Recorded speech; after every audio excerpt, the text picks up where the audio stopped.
Santo, tozali na maloba mingi ya kopesa te.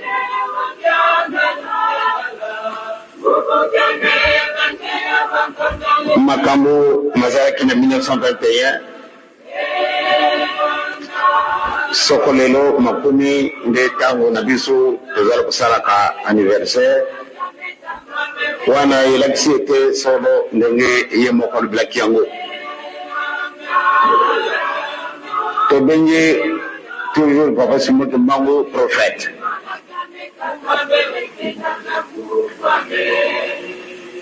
Iye moko na matuna wana wapesaka yo ozali nani?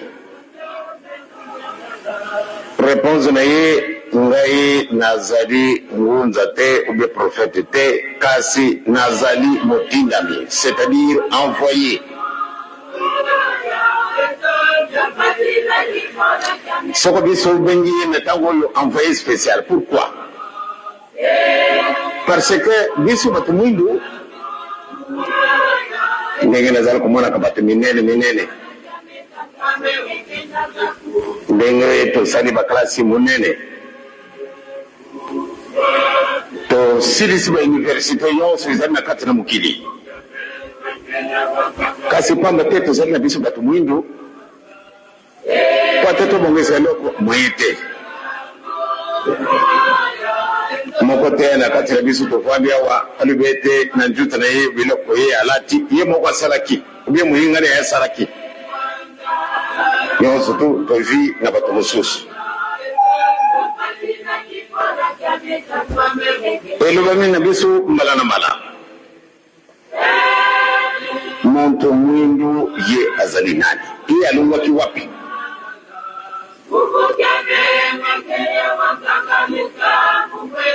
toki jugement ya 1921 mama Mikala ye wana vandi wana mandombe na age wana ezalaki na ye bakokaka kokanga ye te pamba te soko tali na la loi belge mwana mokei ya 12 ans wate bakanga ye non ego salama te kasi mama Mikala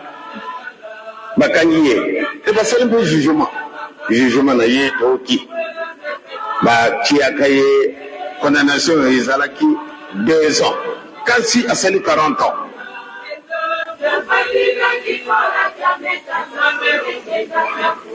bamosusu 5 ans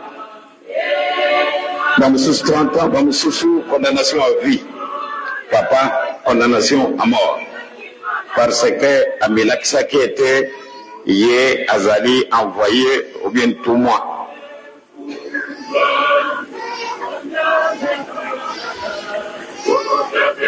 alibaki ete dingumba oyo ekozala dingumba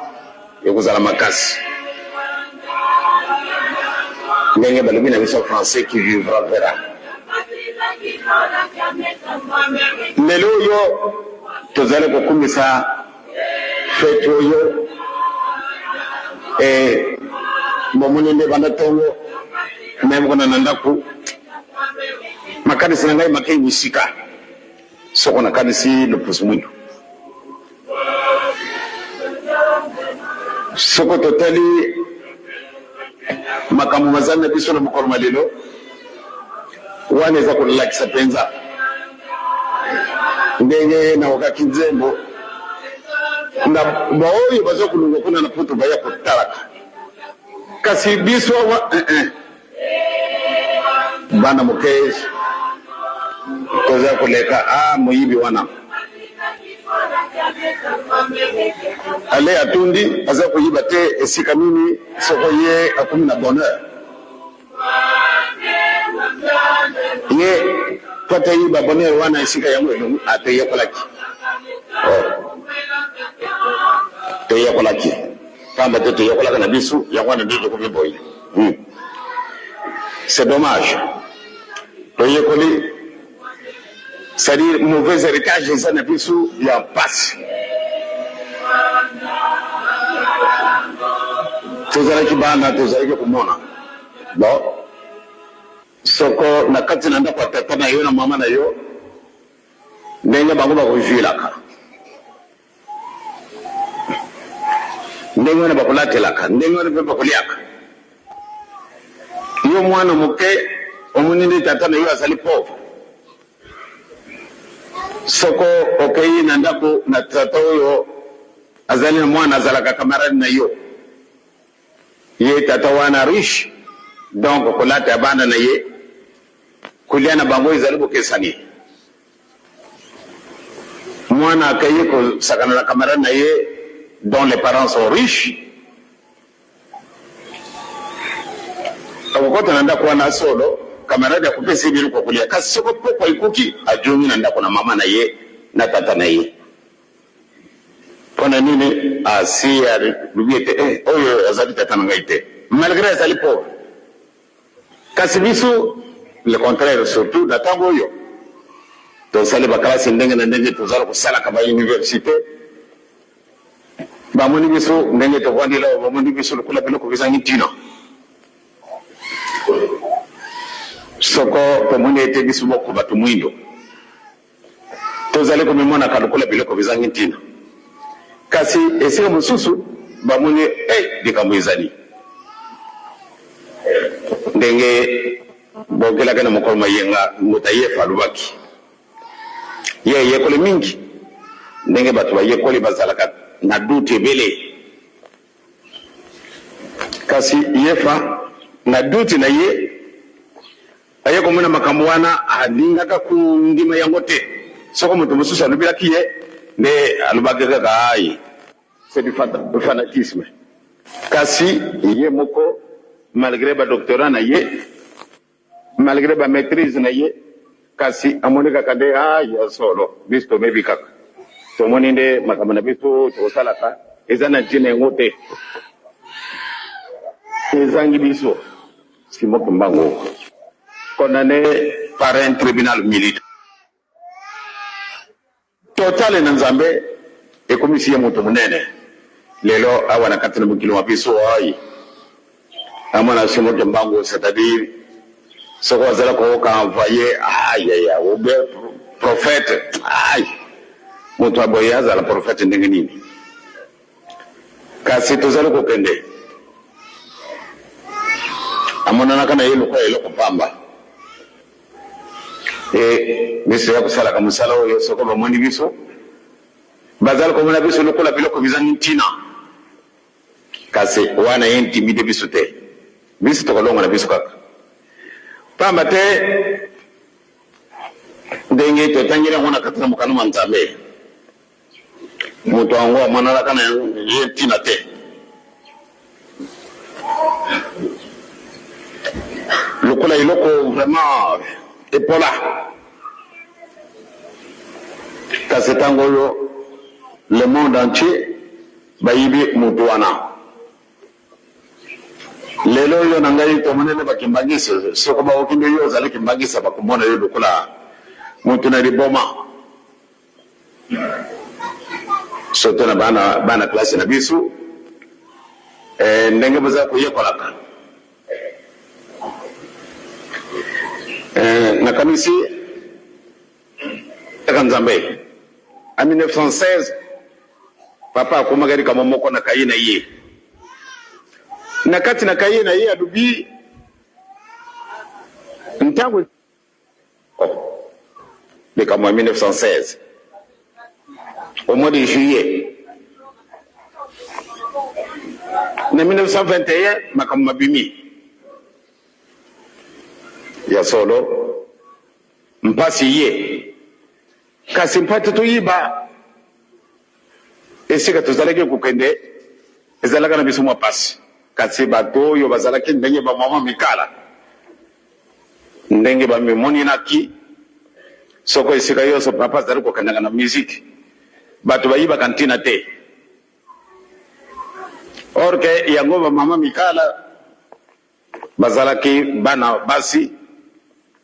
bazalaki mibale ye mama Mikala na mama Teresi Mbonga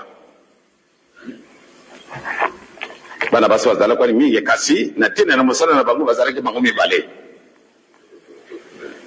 sokoto ko kakate mama Teresi Mbonga ya kufilaka kuna na mbuka ezalaki na ntina ndenge to kele yango na bade oyo jugement soko na sanja juin 1921 tango balinga kana kaka papa ndenge yango elinga maka na nzambe te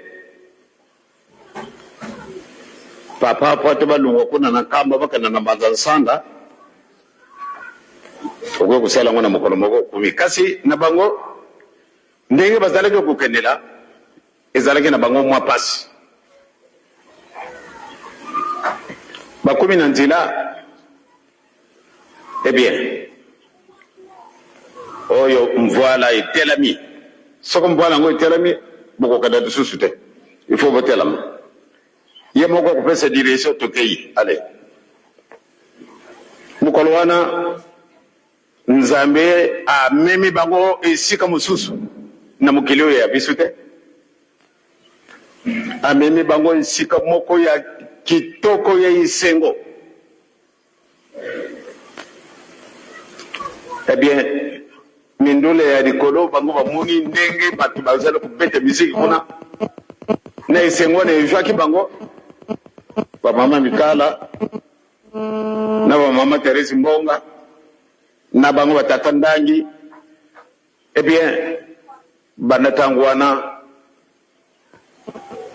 tango bakomi na Banzansanda bamoni ndenge wana balobi ai ngai mama Teresi Mbonga malamu ngai na kufa na ngai pamba te tango mosusu bisengo oyo ngai namoni na mokolo malelo tango na kojonga na mbuka obene bakotina ngai esika mosusu soko na ngai kubeta mabako lisusu na okisi nzambe na ngai soni banda tango wana ngai na komona lisusu bisengo boye te nzambe abongisi likambo na ye liwa ya mama Teresi Mbonga ezalaki ndenge wana pamba te ye moko soko alingaki akokozala vivante ti lelo ndenge tomoni monument na biso mama Mikala l'âge de 12 ans kasi lelo tozali 1989 mama Mikala ye wana azali wana Mandombe condamné à 2 ans mais asali 40 ans de prison or que ezali elaka ya nzambe nzambe akosala te na 1958 ntango nasalaki accident namonaki mwa pasi na kati na motima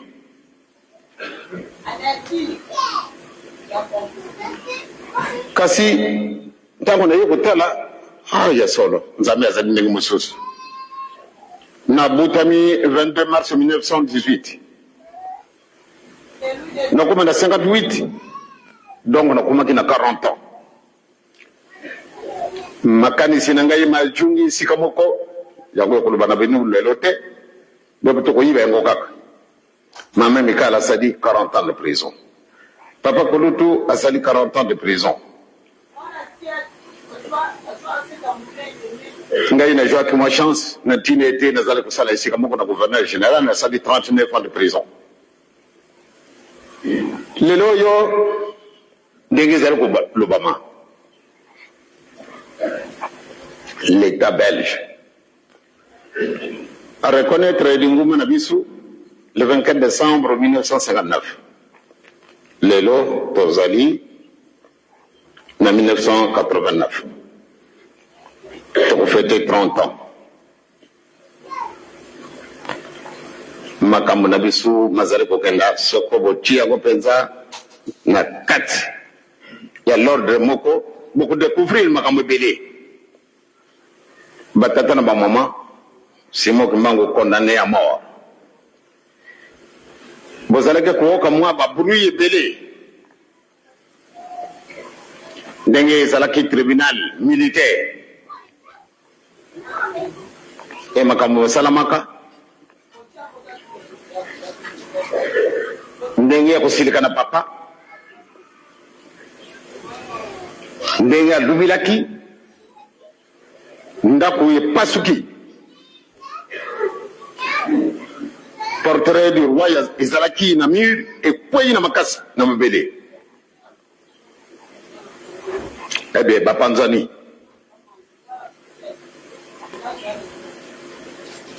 nzambe akosaka te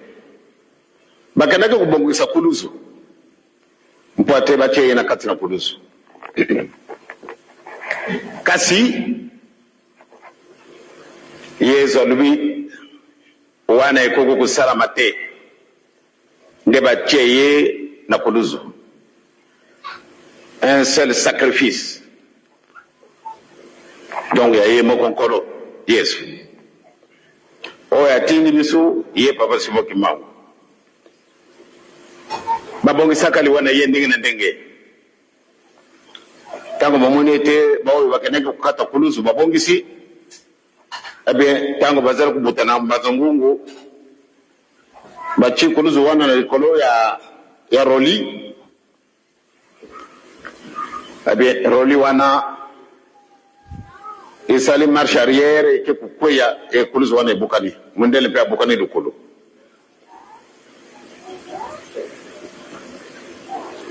sika baye kulobe ete moyen te or que lobi na tongo le 4 octobre il faut baboma ye basalaki invitation ya bato ebele ndenge balobalaka ete malamu nde gouverneur général a participé à son exécution kasi nzambe azali na ye ndenge mosusu likambo ebongwani ndenge mosusu likambo esalami ndenge mosusu tokóma na 1951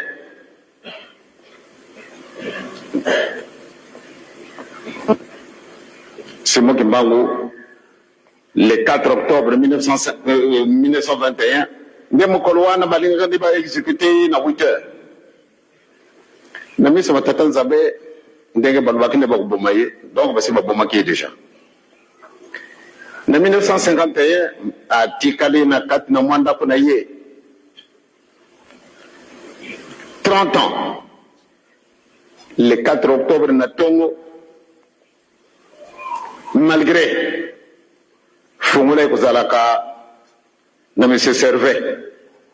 oyo azalaki directeur de prison kasi na tongo bakuti ye avandi na porte ya ndako na ye mingi na kati na biso tosi tomoni yango ezala bamusicien ezala bambuta bamama bato mingi basi bamoni esika wana papa bimi alobi banda lelo boloko na ngai esili le 4 octobre 1921 au 4 octobre 1951 exactement 30 ans mais ndenge nini wana ndako ekangami ye abimi avwandi wana baye kokutana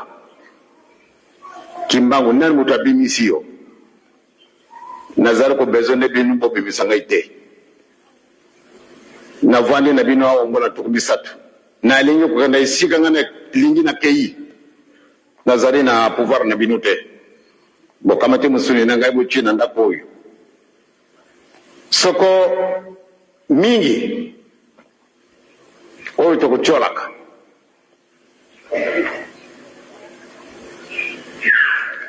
soko moto akoti esika wana kai kutala mbala ya mwana na kota na kati na ndako wana ya papa azalaka na boloko ndenge na silika kimokolo wana na yibite bamundela bamona kinga yili kula soko ningi pambate un être humain baketa kucheye na mwanda kwana na chaleur ndenge wana kasi makambo manso kaka isika wana ovane na mbeto na ye olali na dikolo na sima mbeto te kasi makambo manso kaka isika wana kulia na ye isika wana kokana kusala makambo ya toilette yozo to isika wana nyonso tu kasi andimaki 30 ans kasi mokolo wana lobi na kokota lisusu na ndako wana te. Eh bien vraiment na Lubumbashi babangaki ba autorité gouverneur ocho na ibiye amoni pasi ya telefone ya wana Kinshasa tango alubi na gouverneur général Petion ke muntu wana to yibite alubi akuzala lisusu na ndako wana te. Il faut intervention parce que soko akei boyo bisu to baby. Eh bien ma militaire en état d'alerte bango bakanisa kende ale akokima obia sala de kamona ye ndenge mususu or que tango na ye ndenge nzambe baokanaki esalamaki simana 30 ans akufi na mokolo mwa mitano le 12 à 15 heures ndenge elaka ye ezalaki. Yesu Kristu bakanyi ye na mokolo mwa mitano bakiko bomoye na tongo tongo babakisi na kuluzu sima na 30 ans.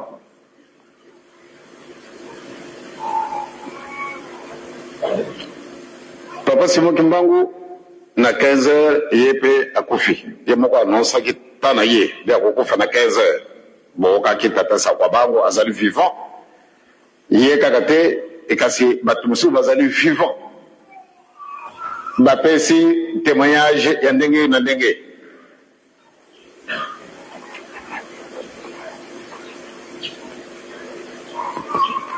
Makamasala makasima tosito yibi batata na mama na poko wana le 12 na lungu na biro na kamati vedo pate na kana naga ya kananga na kuma na post pate na kana ku na pesa chia veno isika wana na kanga pate na kana ku tala sokota mususu na ku mwana mutu alungu na Lubumbashi tangwa na Elizabethville pate na kana kuiba nini ikamizali koleka kuna na Lubumbashi bena Elizabethville tangu na 10 na kiti na velo apene pate na kana sika kuna na tre mo pepe moko yelinga na poesinga na mabele te na moni tata moko wasibi velo lituna na ye oke kutona papa kubanga na yete akamati velo na ngai ngape na tuni kasi yo nani na kumi na 13 semana tali na kwati tata moko avwandi abe Joseph oyo kutuna sangwa tata na yo kubanga na yete azali na ye tra yangwana kei ndenge ni wana bon ngape na kamati nzila na yeko lubala mama makama na mwani sepersinga ite nenge mama asi ibaki sokori kama nenge toke kubondela nazali kuzila kaka ite leta lubana ngai tata no ya kofi kasi le 12 jusqu'au 24 le 24 wana tongo wana na ibite soko loko nini ngana aliaki na kaina na bureau na mwene gouverneur aye na kaye na tela mi liboso na ye na lubi bien yo zali assassin bele le lubawa na lubaki na gouverneur penye alinga mingi ayibaka ba secret na biso mingi tango na lubi de ya zali assassin alors na moni de atalinga biso makasi ngape matali miso makasi ale solo na lubaki na ye makambo wale kukate kulubamba na mkonji wana te kama tena tangu na soko de vinde ngara bake kupandra yo ye kadisime Joseph de Kamunini na lubi tata na ngai azali wapi tata na yo azali na ye kuna Elizabethville alobi tiens bini bozali yo osambelaka te yo olobaka yo ozali catholique 100%. Catholique 100% bundimi na bino lukuta solo nalobaki na ye makambo mabe soki ozalaki mondimi papa akufi depuis le 12 okoloba na ngai te nasalaka na yo mpe mokolo na mokolo yo okoki koignore likambo ndenge wana te penya ntango wana amoni ne ndenge natioli ye vraiment asiliki alobi telama wana na kopesa telefone sikasika na kolege na ngai otion soko nauki ete ye akufi te en tout cas ngai na yo nayebi te ndenge likambo na kosala okusala nga mpe likambo te ngai nazali ebongo soko okini okufi nga na kosala yo nini ntango wana akitisi ton mwana oyo alobaka na ngai akamati telefone nga mpe natelami noki bapesi ye message solo Simon Kimbangu akufaki banda le 12 octobre. Alors gouverneur général alobaki naluba na yo te mpona nini yo olingaka Joseph mingi de père kokuluba na ye sangwana ayaya ntango oyo bango mibale bakamatani malgré deux collègues de l'école bakamatani na téléphone vraiment alobaki na ye de bon lokola gouverneur général mpe azali collègue de l'école ngai na ye lelo tokokutana mpe na telefone soki ezalaki ntango oyo nde bavio yaka vitesse ndenge boye ayi nayebi te ntango alobi na ye anamoni nde penye alembi akambati mpe telefone atuni na kisasa na ntina nini yo gouverneur général oloba na gouverneur ocho nde aloba na ngai te de peur que na communiqué nouvelle wana Joseph or que ye ayibaki yango banda le 12 yango wana lelo aye kosakana na ngai ezali faute na ye te ezali faute na yo en tout cas nga mpe naza lisusu na esengo mpana nazala lisusu awa pamba te bokosinga soni ntango alobi na ngai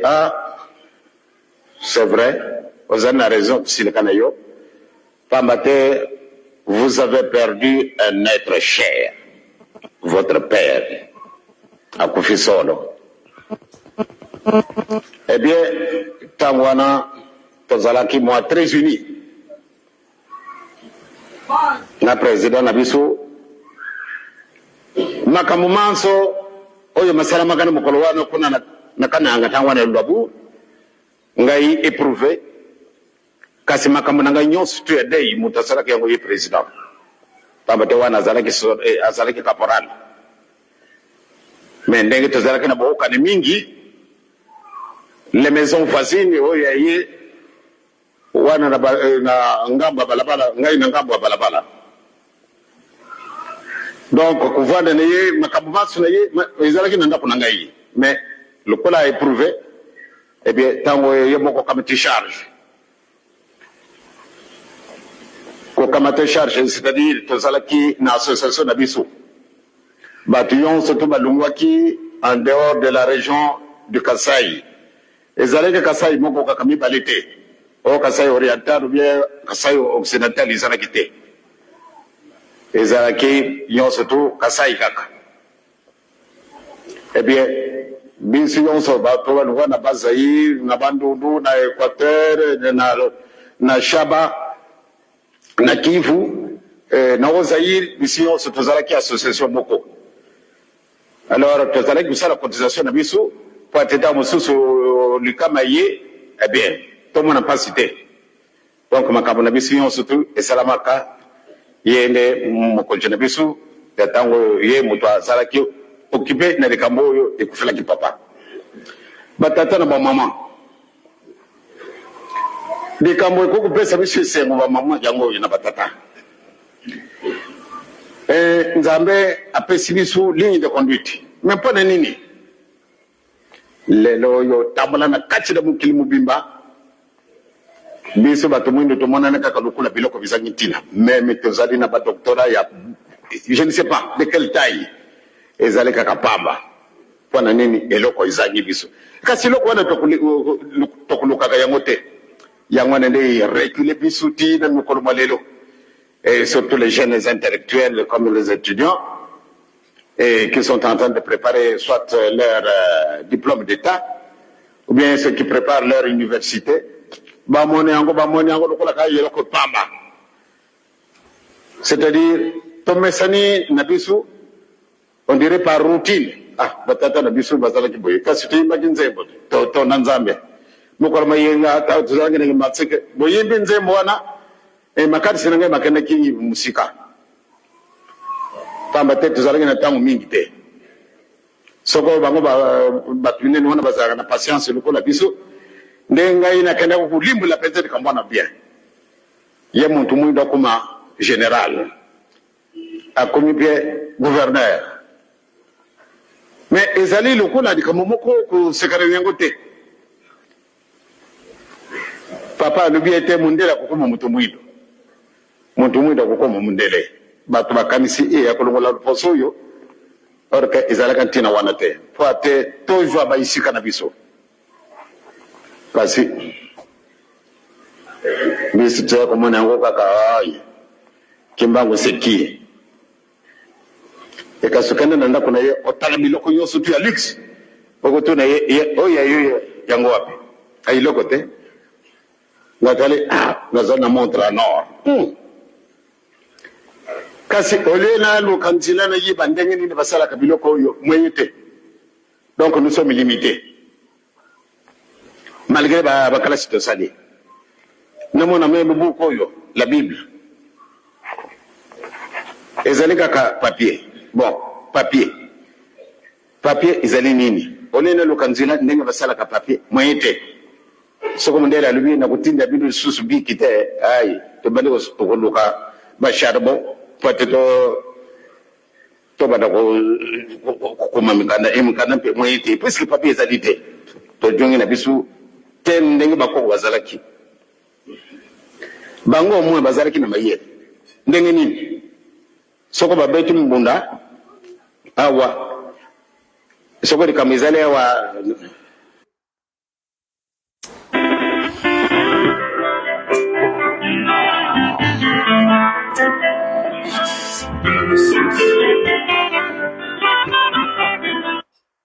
monene kasi soko likamizale na ngombe kinsuka bakupesa message bene na sonnerie ya batamutamu na bango bakubeta babete tamutamu kuna basi bayibi afana na ngombe kinsuka likamizale boye na batamutamu bamiyibela ka bason eka sitangu na biso tout est modernisé alors soko bako bakei na bango ndenge ni communication ekuzala ndenge ni awa iloko izali mpamba naza kudubila ekasi soko mondela zali te ai c'est fini to bana ko crier soko so loko nini pamba te to zali na iloko moko oyo biso moko to salite or que nzambe afungola ke biso nzela banakala ya wana to persévérer makamo misatu bolingo mibeko misala papa za kutongosa biso mokolo wana tata wana lobina ngai éminence mais vraiment moi quand je vous vois j'aime beaucoup même à ce qu'on vous abatte mais maintenant je suis surpris de me trouver dans votre milieu. Je vous ai traité d'un grand voleur et maintenant ce que vous avez fait de telles réalisations, eh bien franchement je suis confus, je suis honteux de me trouver dans votre propre concession malgré que je vous injuriais. J'ai cherché à vous battre. Pourquoi? Parce que vous êtes un grand voleur. Vous êtes un criminel. Je l'ai avalé. Je n'ai rien dit. Je lui ai dit, qui vivra verra. Aujourd'hui, vous m'avez traité d'un grand bandit. Et aujourd'hui, vous êtes dans ma concession.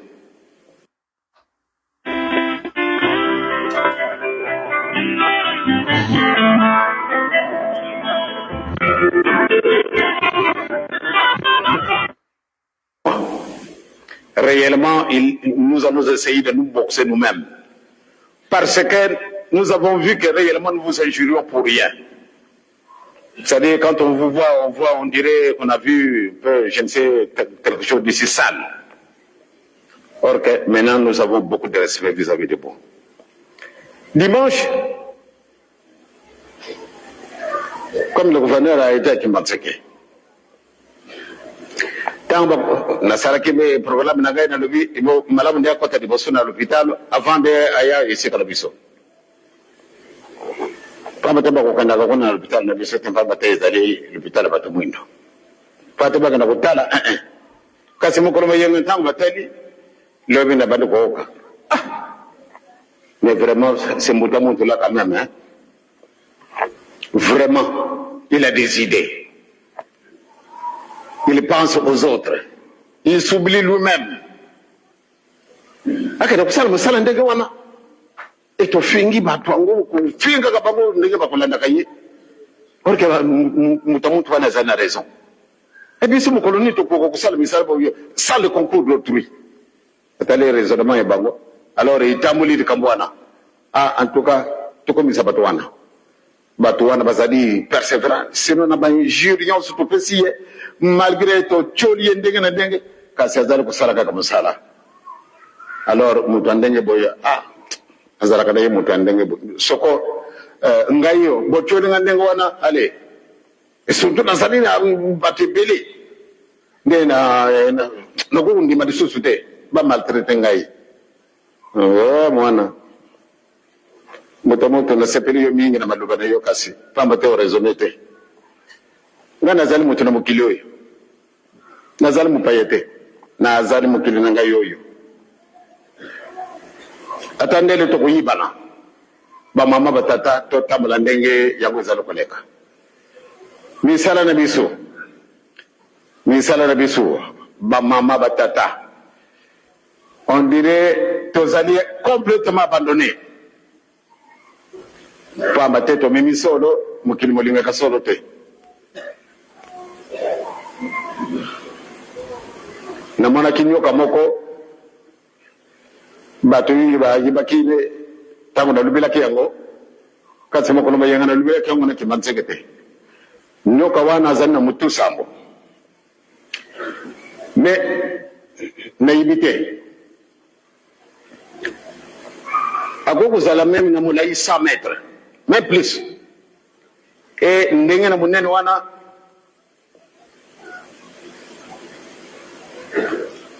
na moninde azingi cimetière moko ale bato bazari ko na bato ya zingi cimetière mobimba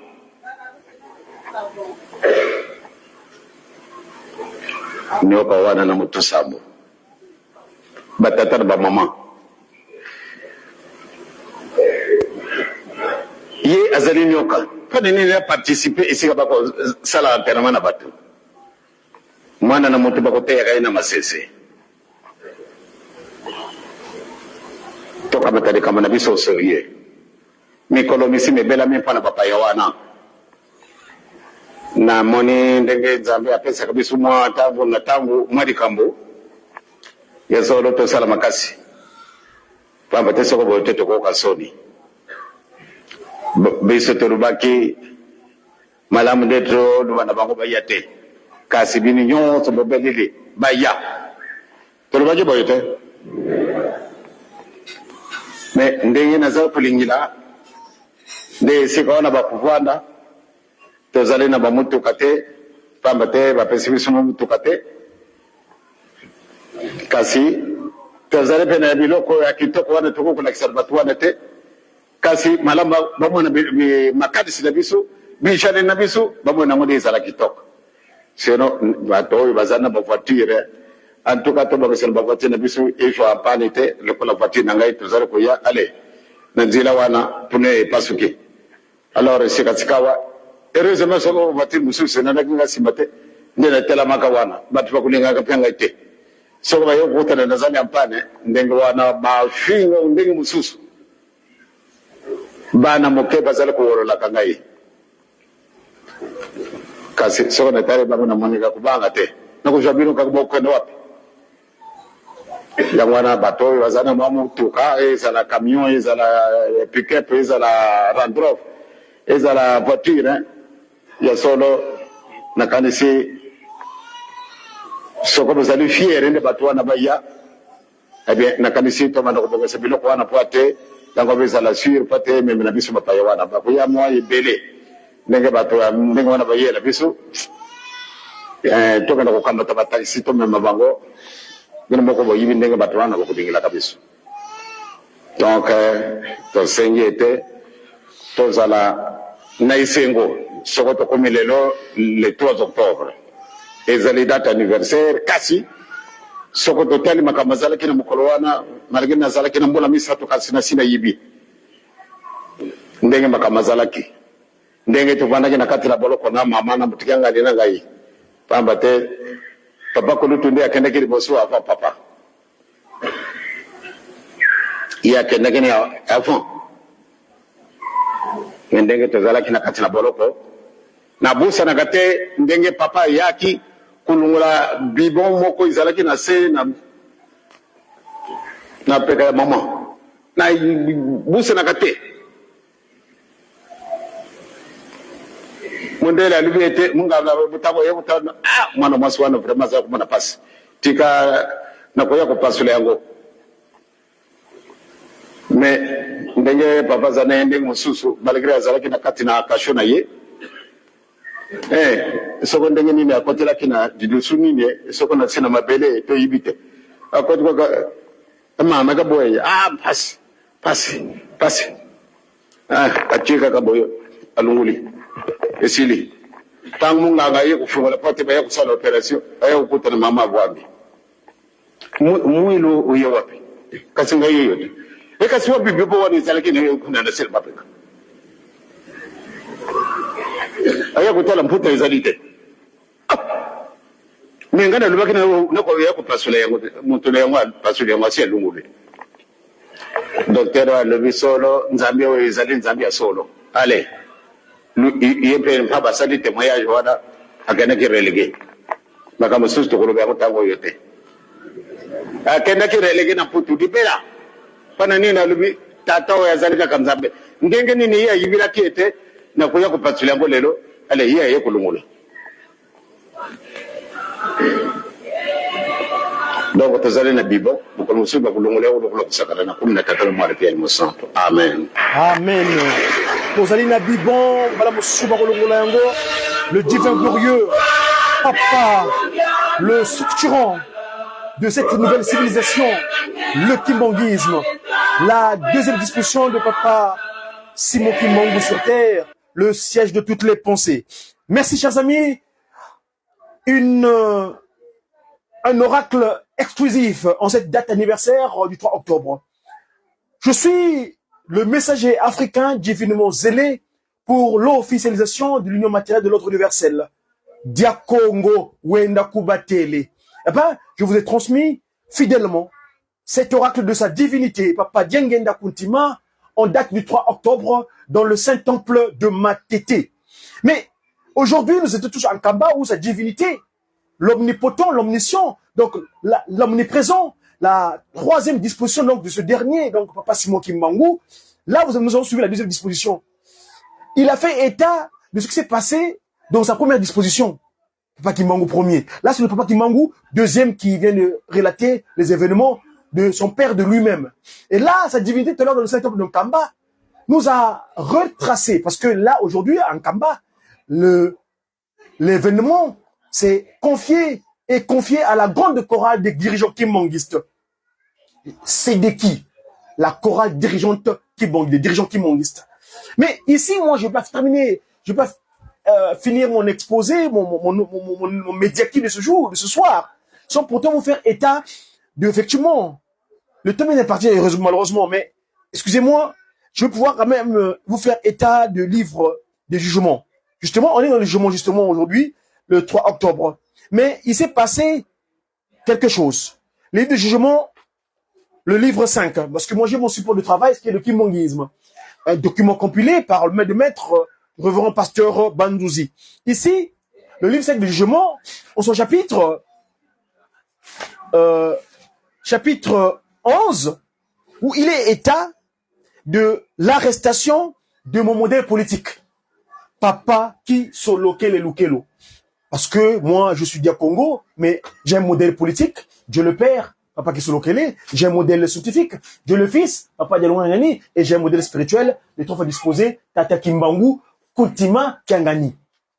Ça, c'est mon modèle spirituel. Alors, ici, donc, il s'est passé des choses, donc, en cette date de l'événement du 3 octobre. Papa Kimbangu, l'esprit de vérité, quand il est venu sur Terre, en plein 19e siècle, en 1887, le 2 septembre, à 34 ans, il commence le ministère public, ce qui consiste à restaurer l'humanité dans son état premier. Ah ben, cette action avait provoqué des incompréhensions, avait suscité l'incompréhension de certains,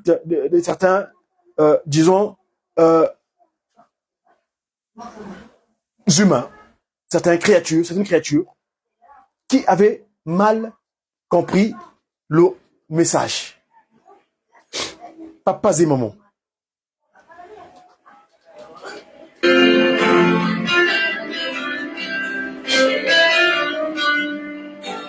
L'interrogatoire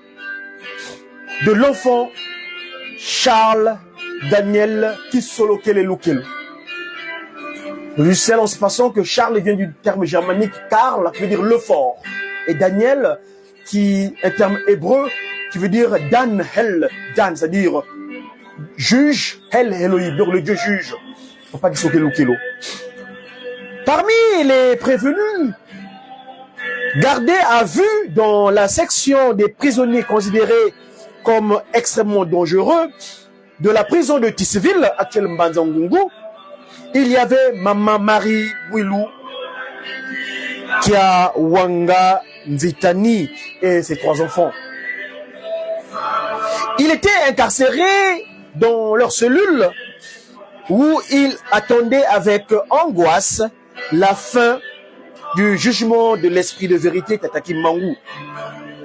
Lors des interrogatoires de Papa Simon Kimbangu, le juge adopta la procédure visant à lui faire adjurer ses erreurs, parce qu'il se faisait à admettre que Papa Simon Kimbangu ait pu opérer des miracles. À l'une des audiences du tribunal, il fit venir Maman Marie Mwilu Kiawanga Nzitani, et lui posa la question de savoir si son époux avait réellement opéré des miracles. Nous sommes le livre 5 des jugements, au chapitre 11, verset 5. Sans être intimidée, elle lui répondit par l'affirmative, confirmant que son époux avait opéré plusieurs miracles dont elle avait été le témoin oculaire. Pas du tout convaincu par des réponses de la mère, le juge fit venir devant la barre son enfant, le jeune Charles Daniel Kisolokelelukelu, fils aîné de Papa Simon Kimbangu, qui était alors âgé de 7 ans. L'enfant, ne parlant pas encore la langue française, ce fut avec l'aide d'une interprète que le dialogue s'engagea entre lui et le juge Amadeu de Rossi. Alors, après avoir décliné son identité devant la barre, le jeune enfant plutôt, dut répondre aux questions qui lui firent poser. Et là, c'est le juge qui parle, Amadeu de Rossi, l'italien, le romain, comme à l'époque du Christ. Ponce Pilate. Es-tu le fils aîné de Simon Kimbangu? Papa Kisolokelelu Charles Daniel, mon modèle politique, répondit, oui, monsieur le juge. Le juge, Amadeu de Rossi, revient à la charge. Que peux-tu nous dire des soi-disant miracles qu'aurait opéré ton père? Papa Kisolokelelu, le fort. Je juge, répond aisément, ces miracles ont effectivement eu lieu et j'en ai été le témoin oculaire. Le juge retorque. Crois-tu qu'à ton âge, tu sais ce que c'est qu'un miracle? Et si oui, quel miracle as-tu vu être opéré par ton père? Verset 10 du livre 5 des jugements dans le kimbanguisme. L'enfant, papa qui Kelo Charles Daniel, mon modèle politique. Je sais parfaitement ce que c'est qu'un miracle. Sous mes yeux, j'ai vu mon père ressusciter des morts, redonner la vue aux aveugles et faire marcher les paralytiques au moment où il prononçait le nom de Jésus. Ben, de Rossi revient à la charge. Mais, tu veux le gagner? Est-ce que tu es sûr qu'à ton âge, tu sais faire la distinction entre un mort et une personne qui dort? Le omnipotent, l'omniscient, l'omniprésent, mon modèle politique, Papa Kelo, le Dieu juge, le fort. Répond-on, oui, monsieur le juge. De Rossi, de nouveau. Qu'est-ce qui te fait croire que les personnes que ton père a prétendu ressusciter n'étaient pas des comédiens qui dormaient tout simplement en jouant chacun son rôle du scénario monté par lui? Monsieur le juge, je répète que je sais distinguer un mort d'une personne qui dort. Mon père avait bel et bien ressuscité des morts et guéri des très nombreux malades. Le juge de Rossi Amadeo. Qui sont les? Je te remettrai en liberté, toi, ta mère et tes frères, si tu me dis la vérité que ton père a menti en répandant de faux bruits de miracles. L'omnipotent, mon modèle politique, Tata Kisolo Kelo.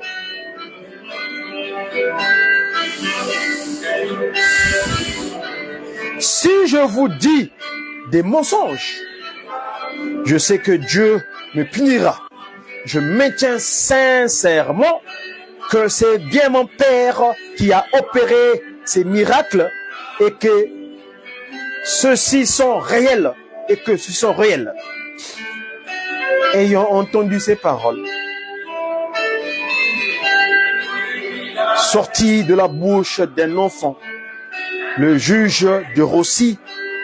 pointa son doigt vers Papa Simon Kimbangu et s'écria: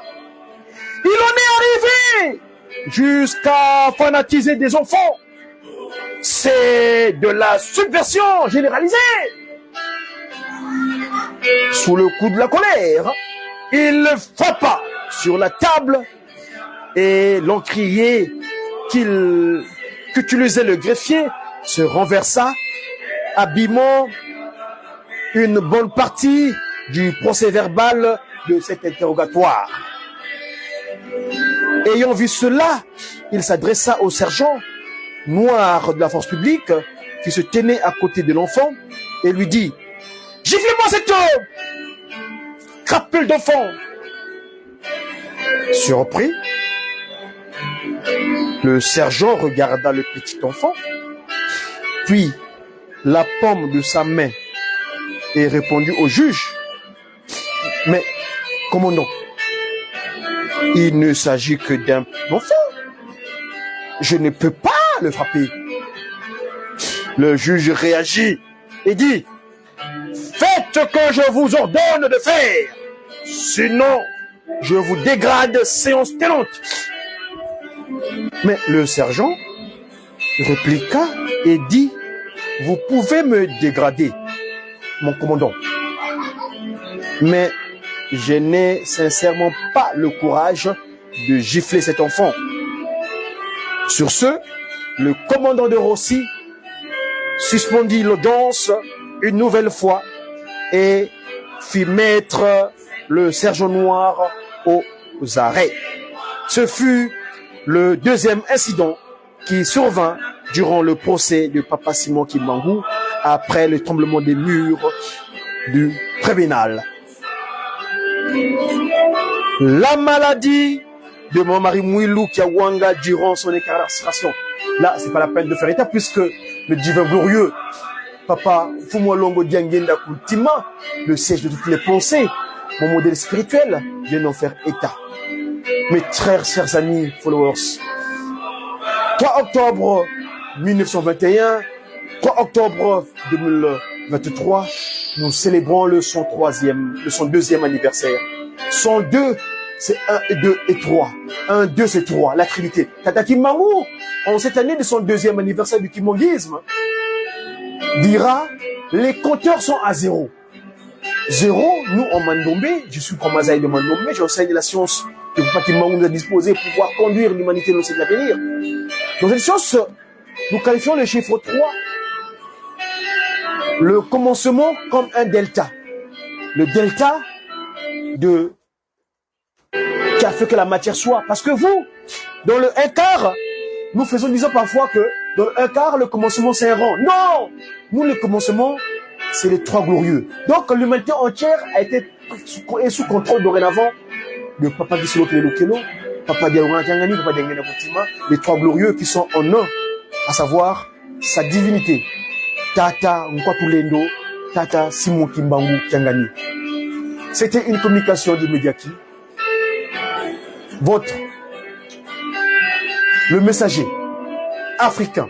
free on week-end, la libre et capable, divinement zélé pour l'officialisation de l'union matérielle de l'ordre universel. Cet ordre ne vient nulle part ailleurs, sinon que là où repose le